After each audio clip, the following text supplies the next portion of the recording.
We're going to talk about technology today. We're going to talk about from the aspect of, does your technology work for you? I will tell you, as working in the administration of healthcare practices and also working as a medical biller or a coder over like 20 plus years, I have seen the transition of technology in medical practices and hospitals, and it's kind of crazy. I remember the days when we had the paper charts, we had the little doors that open, all the charts were there, and then you had to file the charts every day. So the only technology we dealt with back then was our practice management systems where we entered the billing and everything.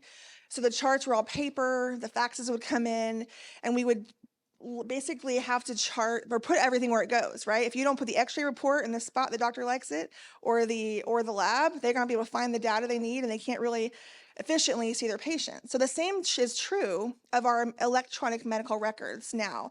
Since 2014 has been mandated meaningful use, we have to have EMR systems set up. Some physicians are still a little bit leery about, and they don't like the change. Change is kind of hard for some. So we'll talk about that. But I do want to kind of give you a little intro. I have been in healthcare over 20 years. I recently rebranded my consulting company, Healthcare Inspire LLC, where one of our main things we're really focusing on is EMR optimization. So that's what I'm going to talk about today is we see, a lot of tech companies out there building great products, but maybe that product would be great for you if you just optimize it a little bit better. There are ways to make it unique for you. Maybe it's just not there yet, right? So I mostly work with surgical practices, but I also work with primary care. I work for different specialties that need that assistance to be unique for them. So I do a lot of education on medical billing and coding, things like that. So I know, is there anyone in the room that actually does medical billing and coding? There may or may not be. So no, okay. So mostly other types of experts in the access and all that. So which is great. So what are the challenges that we see in EMR optimization is really understanding what it is, which we'll talk about that. We're also going to talk about the impact it has on revenue. And for those of you who are maybe pharmacy techs, or those working in patient access, you're going to have a maybe different take on how technology impacts you, but everyone in healthcare impacts each other. So we have to understand the technology that we're using and how it affects everyone. If you don't get the order right, and that gets off to maybe a prior authorization that maybe a pharmacy tech is looking at, all they see is that it's been denied. They don't know why. Maybe they have like a small inkling. It'll say, something about the denial. They have to contact somebody. And if the office doesn't even know, somebody has to figure this out. And sometimes there's a gap in that the middleman is not there to kind of understand what needs to be documented to get that drug approved. So we need to have that access and that coordination and collaboration with our teams. So understand how it affects the revenue, but not just that, the patient getting that medication. We definitely want to get it paid, right? But we also want to make sure the patient gets that medication that they need. We want to explore strategies for overcoming challenges. We're going to talk about that. And the importance of effective EMR utilization and any technology that we use. We have technology in the palm of our hands. It does a lot of things. We also have to be leery of what is out there. There's a lot of automation that we're being talked about lately. AI, chat GPT in healthcare. How many of you are concerned about AI in healthcare? You can raise your hand if you are concerned. And concerns are valid. I have concerns from a privacy and cybersecurity aspect because I do a lot of education there and compliance. So I'm concerned as well. We don't want to be fearful of it. We just want to make sure, like the title of this presentation, does it work for you or does it control you? We want to make sure our technology is our employee, so to speak, right? We don't let it control us. We understand its value, but we're not going to let it kind of drive the bus. We're going to tell it what to do. We're not going to let it tell us what to do, right? We can train it though, right? So EMR optimization, the way that we define it is the process of maximizing the functionality and efficiency of your medical records within a healthcare setting, or whatever system you're using, whether you're working in pharmacy, whether you're working in the hospital, wherever you're working, you use some kind of technology that houses patient information. So how you understand that technology, how it works, right? You may need to configure it, customize it in order to utilize it in a way that enhances your clinical workflows, improves patient care, and optimizes the operational process. So there may be one person over here that doesn't really know why something's not happening, but that person is relying on another individual in another department to make sure that that happens. But that person may not even understand their own technology. So where is the gap? Is it the actual software company that maybe didn't do a good job of explaining how to use this software when you purchased it from them? Is it an access issue? Maybe you didn't realize you had access to a customer service rep. No one ever told you who to call to get access. Now the patient's in front of you and you have no idea what to do. You can't click this button because you're not sure if this button will order or if this button's going to order it, or what are you going to do, right? So that's the issue we face. So the purpose of EMR optimization, again, like I mentioned, is to streamline workflows, enhance patient care, and increase efficiency and productivity. We all want to be productive. So if you're working in I'm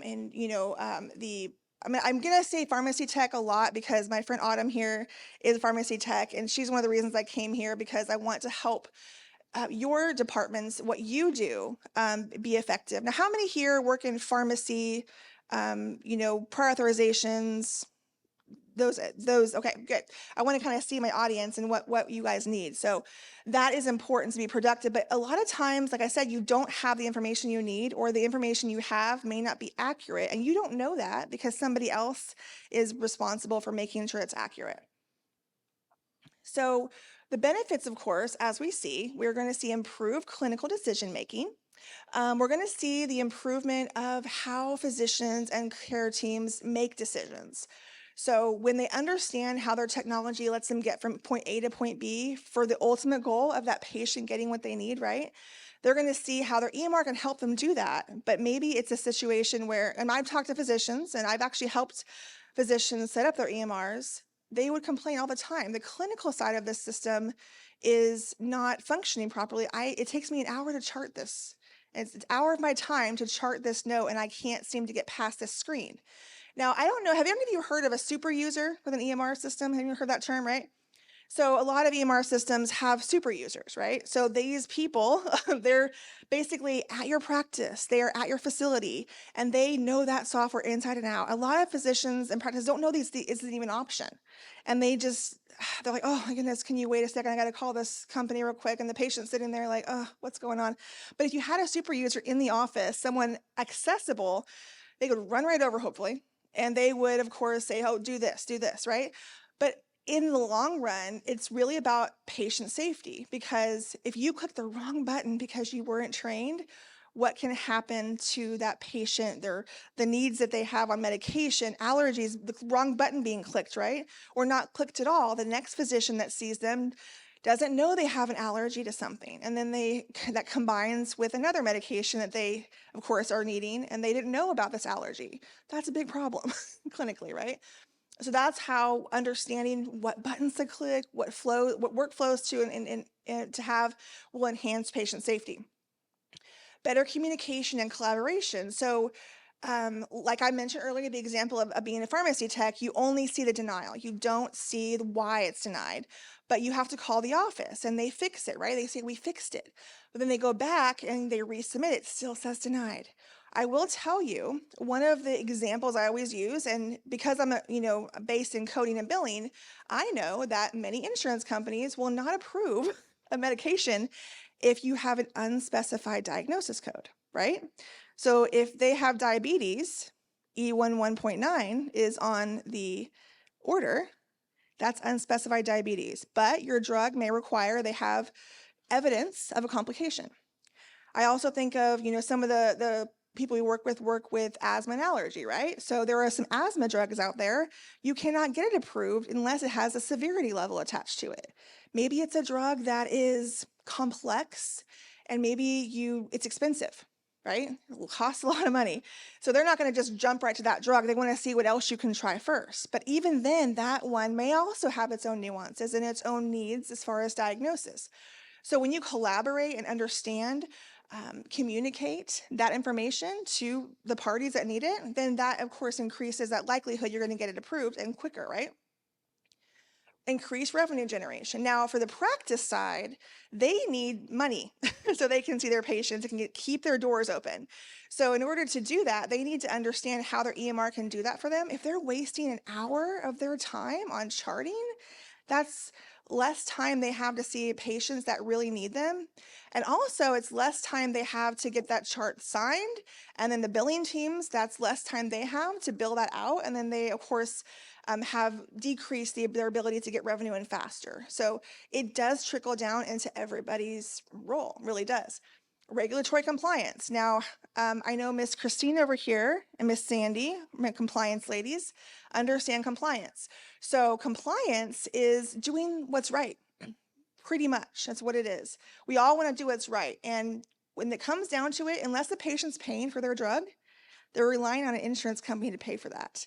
That's a regulatory agency. They have regulations. I don't like paying bills any more than the next person. But if I'm going to pay a bill, I want to know why I'm paying it. So if an insurance company says, I'll pay for this, but you got to tell me why I'm paying for it. What are the reasons? We've laid out for you the criteria that we need to be shown why we're paying for this expensive drug or procedure or test. And then we'll see. We'll see what we see, right? And then we have the data analytics and reporting aspect. So it's great that a lot of these EMR systems and practice management softwares, they have ability for you to see analytics and reports. I love reports. I love spreadsheets. Does anyone like spreadsheets in here? Like data? You like number? I know Mr. Data back there does. Mr. Jordan Johnson loves his data. And that's where I learned my love of data was from Jordan Johnson, by the way. Anyway, so they tell you the story, but one of the things I love about looking at data, especially with the drug aspect, is you can see your payer mix, right? You can analyze the payers that you have in your mix of patients, the insurance companies, and you can say, okay, well, this insurance company doesn't really like to pay this very, very quickly, or this one doesn't like to pay very quickly. You can analyze that and make decisions based on what your payers are saying. Or maybe you have a certain demographic of patients in a certain area, and this will impact the care that they're receiving. A lot of the codes that we report, how many of you have heard of social determinants of health? Heard of that? Mr. Johnson back there will be talking about that later on. But it's a really important data aspect that helps us understand our patient population. And so a lot of the EMR systems can track that information if you input those Z codes, we call them, right, on the social determinants of health. Is the patient suffering from a condition because they didn't take their medication, because they can't afford it, and there can be really legitimate reasons why they don't pay for their drugs? Maybe they wanted to, get their nails done instead of paying for their medication. Maybe they can't afford it because they really are suffering. Like there's many reasons why they'll pay for something else over their medication. But a lot of times it does come back down to the reimbursement aspect. They just don't have the money for it. Their health suffers. Now the physician needs to know why. It's important. And then we understand the importance of understanding our technology. We want to be efficient. We want to be able to understand how it affects the care workflow. And this is just a repeat of what we just talked about. This is just basically a review. We've talked about the importance of understanding our technology. We need to continue to understand it. But let's talk now about the challenges of EMR optimization. User resistance. Now, I remember when we went to a certain system and that system was new to everyone. Excuse me. I'm sorry? Oh, a lot, yeah. So, and then I actually work with practices that do have that desire to change. I worked for an ophthalmology practice. We were third party. It was our job to help them figure out this new system because it was a system that I had worked with for many years and I knew it inside and out. I wasn't certified as a super user, but I wouldn't mind saying that I felt like a super user because I used it for a long time. So I was brought in to help them understand if things were being done correctly, right? And so I did that. But a lot of people were resistant. They didn't understand how to use it. This is too hard. I don't know how to figure this out. Of course it is. You just got it. It's not going to be an overnight situation. But you need to be willing to accept that this is the new way of doing things. But I will also say there's a lack of training and education in a lot of practices, and they don't understand, yeah, it's a cost. It costs money to train people. The word education and training is kind of been a buzzword or maybe a negative word a lot of times because it means a cost.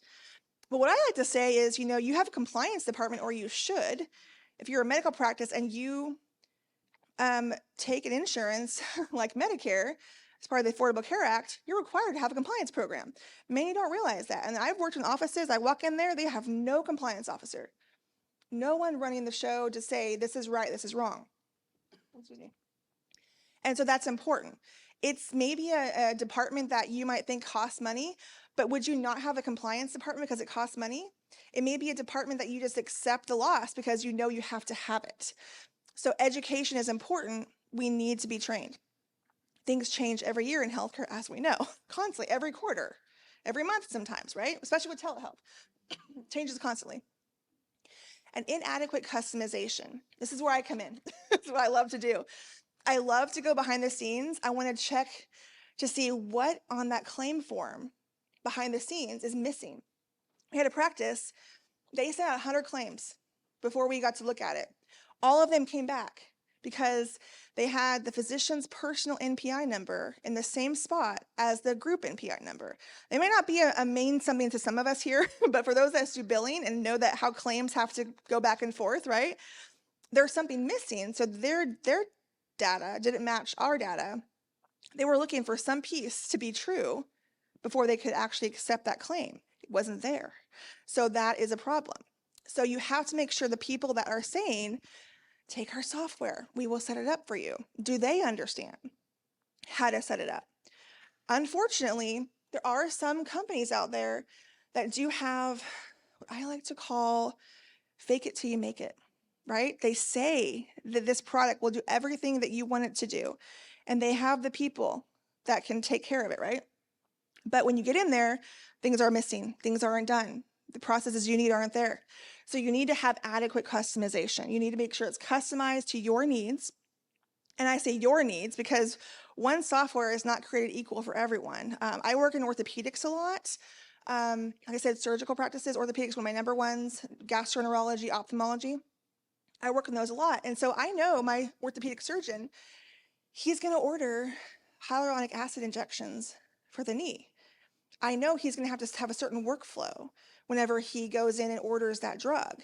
And a lot of times the insurance doesn't pay for that drug. Some insurers don't. So the patient has to go to the pharmacy, they have to grab the drug, bring it back to the office, then they inject it. So all we're billing for is just the injection. Patient's insurance, pharmacy is going to take care of that. But there needs to be adequate workflow for the provider to actually document a certain way. There is also what we call templates. It's kind of a negative word in some of our documentation worlds. And so templates are fine to an extent, right?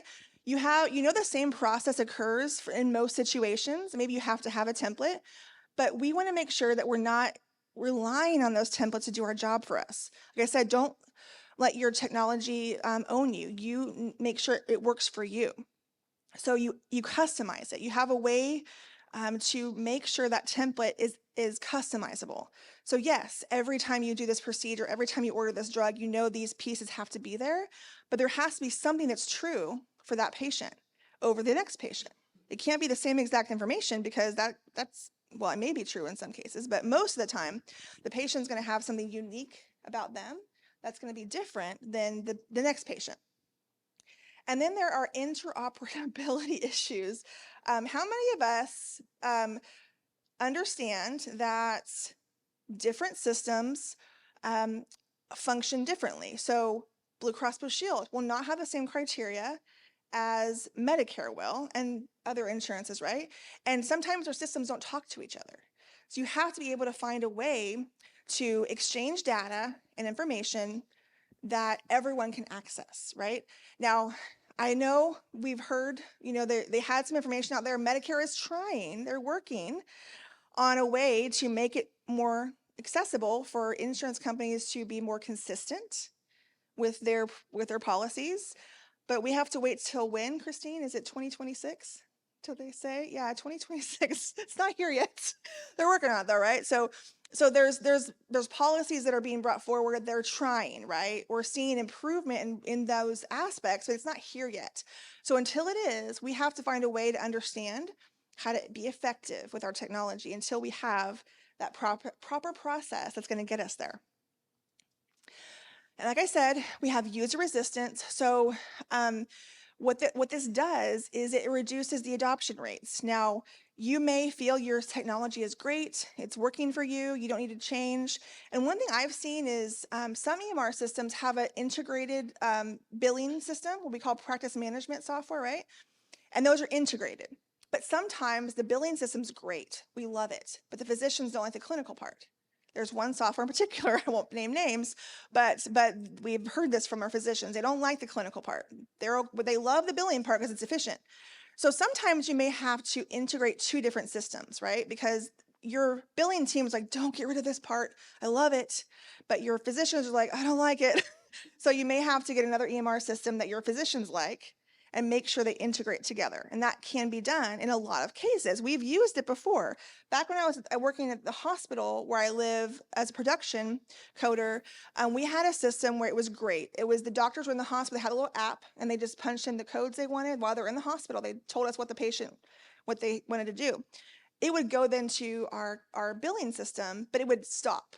And the coders would go in and they would make sure the documentation matched what they put in, and then that was able to go out. So we could keep our billing system we love so much and not have to worry about the other part that we didn't like so much. So that is doable in a lot of ways. Again, inefficient workflows. Prior authorizations. I know I told you I would talk about it today. So there are a lot of inefficient workflows with prior authorizations in many practices and facilities. And I have been doing prior authorizations for probably 15 years now. I mean, off and on, I've been in that world. I've worked and I've seen, obviously, insurance companies have a big part to play in the process. We're not denying that they don't have a huge part in the problem, but we also have to realize there are inefficient workflows in our facilities that are causing it to be worse. We can do something about that. We can make more efficient workflows. Now, there are a lot of softwares and technology, maybe some here at this conference even, that you'll meet that have technology that will help you be more efficient in this process. So find one that works for you, because I think it's really important that you find a technology that does all the things to make your workflow more efficient. That's what it's about, is being more efficient and being more adaptable to technology, and automation is the key. What can you automate? Some things just shouldn't be automated. Now, benefits and eligibility, super important to automate that process, really important. And then of course, skill gaps and training needs. We want to make sure that the people using the software are the ones that understand how to use that software. Now, I am a firm believer too that physicians and those techs, those people talking to those patients, taking that information, they should be involved in the process. I know a lot of administrators think that they got it. I got this. We'll take care of buying the software, you just use it. But what about those actually using it? Your administrators and your practice managers are not the ones in there charting every day. They're not the ones that are using this software. Why not involve the physicians and even the coders and billers, the ones that need to understand this? This is work for us. It's important to include them in the decision-making process. That's just my personal opinion. I don't make those decisions, but I'm cautioning people to think about that process. Resistance to change, of course, management. So a lot of times the way management approaches this resistance to change is a part of the problem. I've been a manager. I know other people have been managers. The way you manage your employees can make or break the ability to be successful. So one of the things we also do at Healthcare Inspired is we also provide leadership training, which is important. And I think it's important, even if you feel that you got it under control, do a survey. What do your employees think?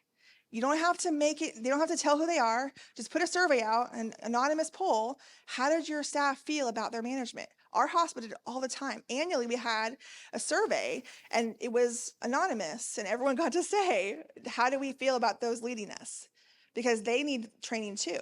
So the way you approach that change with your staff and your teams is a lot to do with the acceptance of that. There are, again, like I said, missed opportunities for innovation. So like I said, do you understand what you can do to automate the process? eligibility and benefits. Can you do something to automate the coding process? Now, AI has a lot of great claims out there these days on, there's a couple different companies that I'm familiar with that are trying automation with coding. I think there's also one for radiation oncology that's out there that I've heard of that is doing really good things to automate the coding process, and it's doable. It may not be 100% today, and it's coming, right?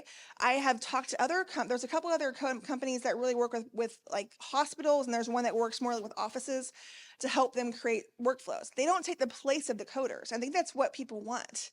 A lot of administrators, they want people to replace the coders, which in some aspects, like radiology, for instance, there's a handful of codes for certain types of services, right? In some ways, yes, radiology can be automated very quickly in AI, but surgery and other things where you have to know the policy, you have to know the primary diagnosis, what needs to be the secondary diagnosis. I will tell you, preventative medicine, primary care, if you don't have the right primary diagnosis, it's dead in the water.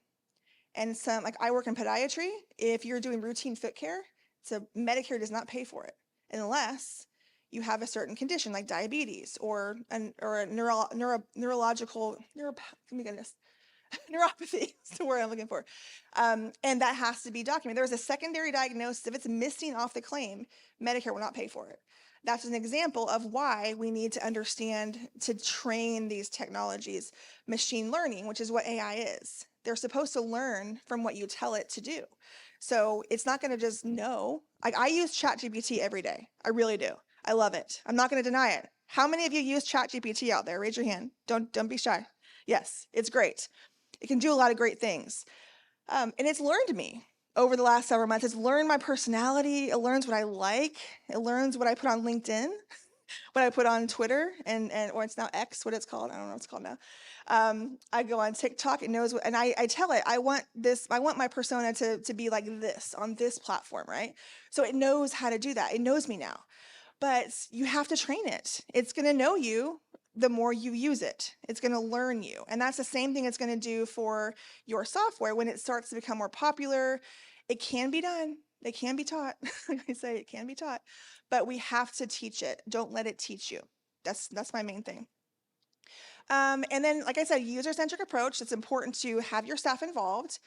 User training and support. Now, there are EMR systems out there. They come to your clinic. A lot of the times they'll come out to you, be there with you for that week of launch when you launch the product, and they will give you all the ins and outs. But then after a certain amount of time, they're like, okay, you've paid for the last session with us. We're done. And now you just call customer service. If you want more training, you can pay for it. We'll just tack this on your bill, which is great, right? Nobody wants to provide a service for free. I mean, if you're spending your time, yeah, they want you to pay for it. So you can pay for additional training, but it's also important to make sure the people training you at that technology, that software company, also know what they're doing. So have someone on autopilot or on your on your phone that's going to say, quick dial them and say, hey, this happened. Does this sound right to you?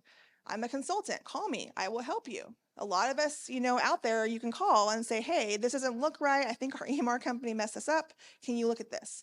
Have somebody you trust that understands your software and understands your workflow. Because sometimes they don't know what you do in your office or your department, your department. So you need training that understands you and your software. You want to make sure that you're continuously evaluating for improvement. So everyone does that. We have goals, right? And if we don't reach that goal, we need to reevaluate if we can change something about our workflow to meet that goal. So your end goal is to make sure that your process is efficient for your patients. If you're not getting there, just see where you're at. What did I do wrong this last time that I can improve? What piece of this system can I tweak for the next time around? Because you're going to constantly look at it. What is wrong with my process? Where are the gaps? And then see what you can do to fix those gaps. That's my recommendation. Are we on time? All right. And if you have inadequate training strategies, there are things that can happen. Of course, increased errors. Like I said, if you don't know what your system is doing, a lot of people take on a software and they don't know what it's doing on their behalf. behind the scenes, that system is doing stuff that you have no idea what it's doing for you. Maybe it's a good thing that you don't even know about. Maybe it's a bad thing that it shouldn't be doing for you. Like for instance, dropping an unspecified code.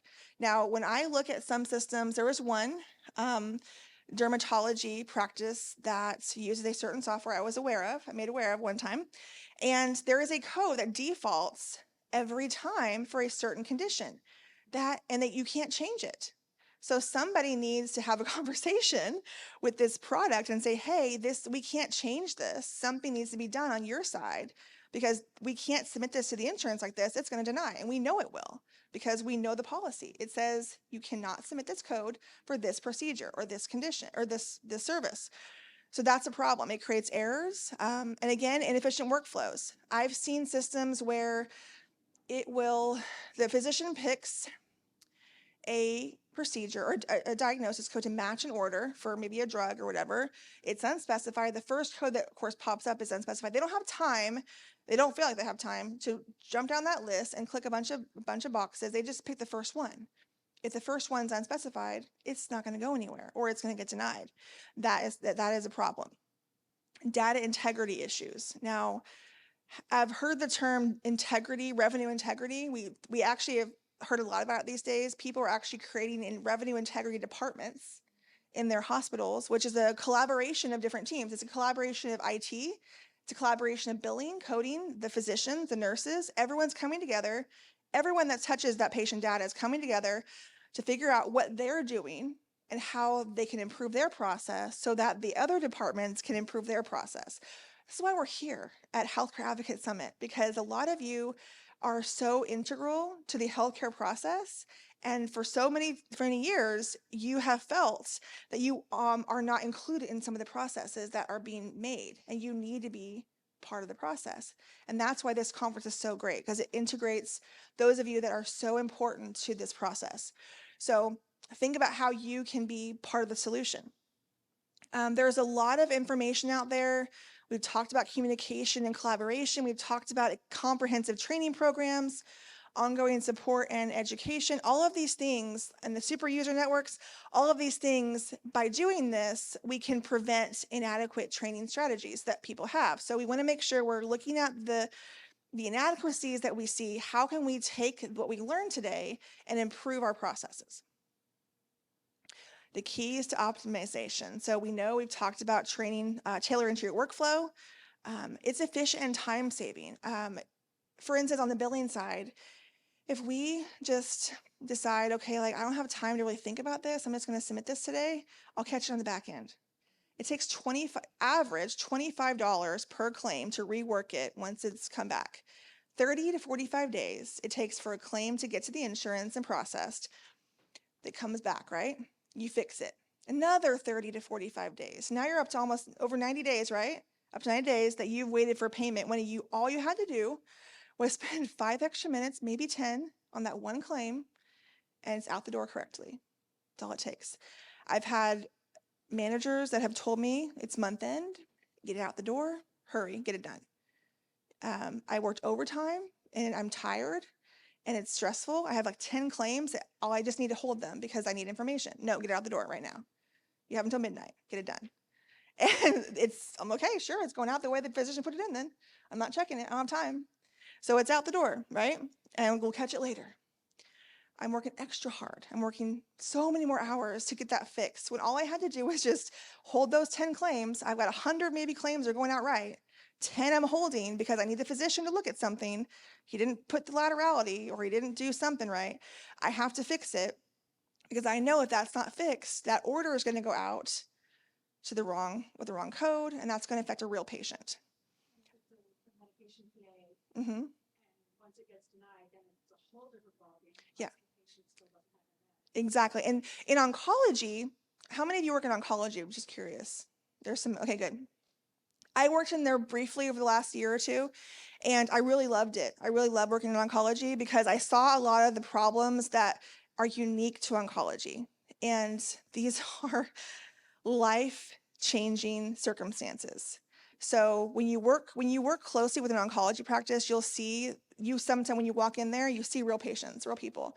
In my family, for instance, lately, it's crazy, like how many of my family members lately have been getting cancer. It's sad, right? It's horrible. It's a horrible thing. But I'm thinking about those are my family members. And so every person that we touch, that data, that's real people. That's your grandmother, your father, your brother, sister, that if they don't have the right information in there when they need it, it causes a huge issue. Now, prior authorization, I'm going to talk back about that a little bit on oncology, for instance, because we may have issues where some insurance companies, or say you're going to submit the authorization, it gives you a time frame to get that right. If you don't have it right and you don't change within a certain amount of time, you're dead in the water. You have to start over again. And a lot of times you have to wait a certain amount of time before you resubmit it. What if that patient really needs that radiology test in order to look at something? They need that drug right away. And you have dropped the ball because you were not paying attention, putting the wrong patient information on the wrong order, linking the wrong patient data. That's a huge problem. It's a compliance issue. It's a HIPAA violation, technically, is what it is. And so we need to understand how everything we do, efficiency and time saving is also life saving in a lot of areas. Relevant clinical information, like I said, what does the physician need to put in there to justify the medical necessity? I have a lot of physicians that say, oh, it's just too much. They have to document. They tell me I have to do this and this and this and this. But you don't have to do all that. A lot of physicians don't realize that they just need to give us efficient information, relevant information. We don't need the kitchen sink of every single thing. Like, we just need what's relevant. A lot of these systems copy and paste over the problem lists from the previous visit, and sometimes that data gets submitted and is not correct for that day. It's not true for that particular test, that patient anymore, and it's still there. So we need to understand what we're submitting. Is it really relevant for that day? And we want to make sure we're looking at our specialty. Now, I worked in rheumatology. That was my first specialty, actually, back 20 years ago. I worked in a rheumatology office back when some of these drugs were new. I remember the drug reps coming in talking about these infusions. Remicade was one of the first drugs I ever remember when it first came on the market, us using that for our patients. And so a lot of these drugs are specialized, and yes, you're going to have to know what criteria needs to be met, severity levels, documentation, rheumatoid arthritis. I've worked with that diagnosis for many years, and MO69 in ICD-10 is not going to cut it. We got to get better. If you just say RA on the documentation, guess what I have to code? MO69. But if you tell me that there is positive serology, or if there's a certain body part and a certain element, because rheumatoid arthritis affects other areas of the body. So we need to link those together. That tells the story of the patient. It tells the severity of that illness. That's going to get them the drug that they need. If you don't tell them the severity level, they're going to say, well, I don't know much about this patient. How do I know that they really need this drug? I have no idea, because I'm not there in the room with you. I'm not talking to your patient. All I have in front of me is what you've sent to me that has to be accurate for your specialty. And then, of course, we want to make sure that we're optimizing it for the user and they're satisfied. Because if they're satisfied, the physician's satisfied, all of you that touch that patient data, you're going to make sure that the right information gets out. But again, that comes back to your integrity too. I'm all about integrity. Today is TikTok Tuesday for me, so I'm going to be getting on TikTok later, talking about revenue integrity and integrity in general. We're going to talk about doing the right thing because it's the right thing to do for our patients. And so that trickles down to everybody here in this room, at this conference, when you go back to wherever you're going, and it trickles down to you as well. So make sure that you're thinking about your integrity as a person and how that affects real people. We do work to make money. We do. I love what I do, but I also expect a paycheck. I expect to get paid for what I do. But I also know I work in an industry that is unique because it's life-saving industry. These are real people that are affected whenever you don't do something right. Can be life-threatening. So be paying attention to what we're doing and making sure that we're taking initiative. Don't say it's not my job, because it may not be your job, but maybe you know something that can help the person that you're talking to. Did you try this? How about this option? Maybe this will help your patient. What do you know? They can help them, right? Involve the users, be flexible and scalable, then collaborate with your vendors. There's a vendor out there, software that I saw on their website recently. They have a way to submit a suggestion for their software. A lot of them have that. So don't be afraid. Like in our industry, on the business side, we have like Medicare and even the CDC has meetings where you can submit your requests for new codes to be added. Maybe there's like not a code that describes this condition that you see and you need a new code. You can attend those meetings and submit that information. With your software vendors, be involved. I always tell my physicians, is there something you want to see? Let me know. We'll submit a request to this software and say, hey, can you change this? Don't just complain that it's not working for you. What can you do to change it? Be someone that is advocating for change. And so again, when we do what's right, we can have an impact in patient care. We can reduce some of these items here on the top: documentation errors, medication errors, delays in access and information. We can do all of that by understanding how we integrate technology in our practice, how we optimize it for us. Our communication is important. That will impact patient care. So again, consider your comprehensive training programs. Do you have a training program? Think about standardizing your workflows. Think about a process that works for everyone. Get everyone in that round table. Have everyone come to the discussion and say, hey, what works for you? What doesn't work for you? Have everyone involved. We want user support and feedback. We want to know from our users what is working, what's not working. Data quality assurance. We want to make sure the data we're submitting is accurate. I'm telling you, I run data all the time for practices. We say, hey, send us your data for 6 months. We'll look at it. I can tell right away when 2 codes are built together with this diagnosis. I can tell you right where your problems are. I don't even have to do an audit. I don't have to look at your documentation. I can tell by your spreadsheet that you send me what's wrong right away. And that is why we need quality data to go out. The insurance company sees it too. They can run algorithms, they can run tests, they see the same thing I'm seeing, and they know what it means. And then continuous improvement. Make sure we're always looking at how we're improving. And then think about how the insurance or the software operates. Maybe it's complex, maybe it's inefficient, maybe the templates are not working for you. How can you change that? How can you change the way it operates? Because maybe you need to try a new software because it's not operating the way it needs to for you. Let's just scrap this one. It's just not the one for us. We have to change because it's not working. And then, like I said, then build your strategy around that. I know it's not working for us. What can we do to fix it or move on to a new software? That may be the reason that we have to change. It may be our solution. We hope that we don't have to do that process because it's a lot of work to change a software. I've done it. It's a nightmare. So if we can get around that, great. But if it's the best solution for your patient and for your efficiency to get things done right, then maybe you need to change your software. Just think about it, right? Of course, we know the cost of doing this. Like I said, it's an increased administrative cost. It may create more billing and coding errors if we're in the middle of changing, right? We could miss revenue if we don't have the right software because it doesn't have a button to appeal something. Appeals are necessary. A lot of practices don't appeal things that need appealed. It's important. So I know we're running short on time, so I will let you all review that, and you can ask me any questions that you have. Lastly, I want you to, of course, encourage you to leverage your vendor support. Use their website. They have a lot of resources usually. They do offer training. Think about how you can maximize that option for your practice and your facility, and use the tools they give you. And then, of course, reach out to consultants out there like myself that can help you with your product. And that's it, guys. Thank you for attending. Are there any